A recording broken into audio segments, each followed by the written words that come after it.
How to curve a ball on purpose. Hi, I'm Ken Martin, PGA member and golf program instructor here at Keiser University's College of Golf.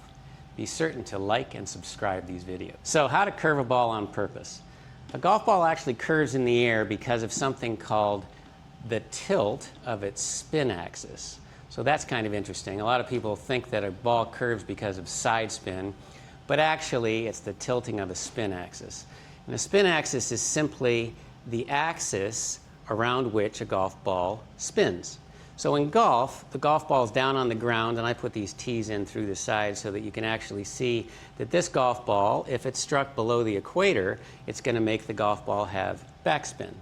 If I strike this golf ball on either side of what would be a vertical center line, that's going to actually tilt the golf ball. If it's below the equator and off to the side, that's going to tilt the spin axis, and it's still going to have backspin, but that tilt is going to make it curve in the air. So if I hit it on this side, it tilts for this direction, and if I hit it on this side, it actually tilts it in this direction, and it will curve. So how can we use this in curving the ball on purpose? So what I can do is I can actually take these tees, and I'll show you how we can actually use the line on the ball as a way to understand how to apply the club face to the golf ball to make it curve.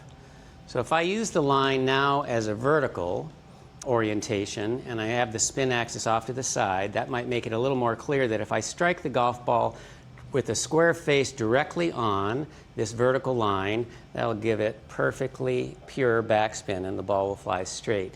If, however, the golf club is swinging in the direction of that line and the club face is looking someplace else, so I have a variation between where the club face is looking and the direction the path is swinging. If the club face is looking over there, this direction, and I hit this part of the ball, that's going to tilt the spin axis, and that's what's going to create curvature to the left. If I happen to have the club face looking over there relative to the path, then that's going to tilt the spin axis to the right, and that's going to make the ball curve in the air from left to right.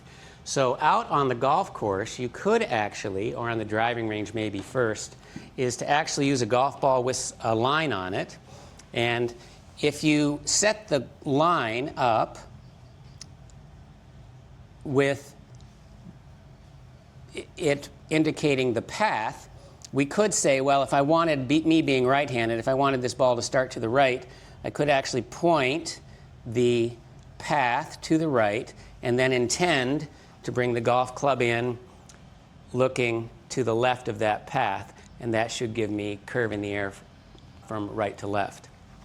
I could also play the opposite shot shape by turning this path indicator to the left of target and then make contact with the club face on the inside of that line or open to the path, and that would curve the ball in the air from left to right.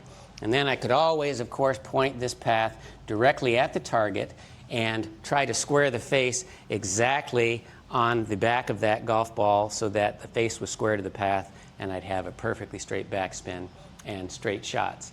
But this is a wonderful way to use some variation in practice to understand the face-path relationship so that you can control the curve on purpose.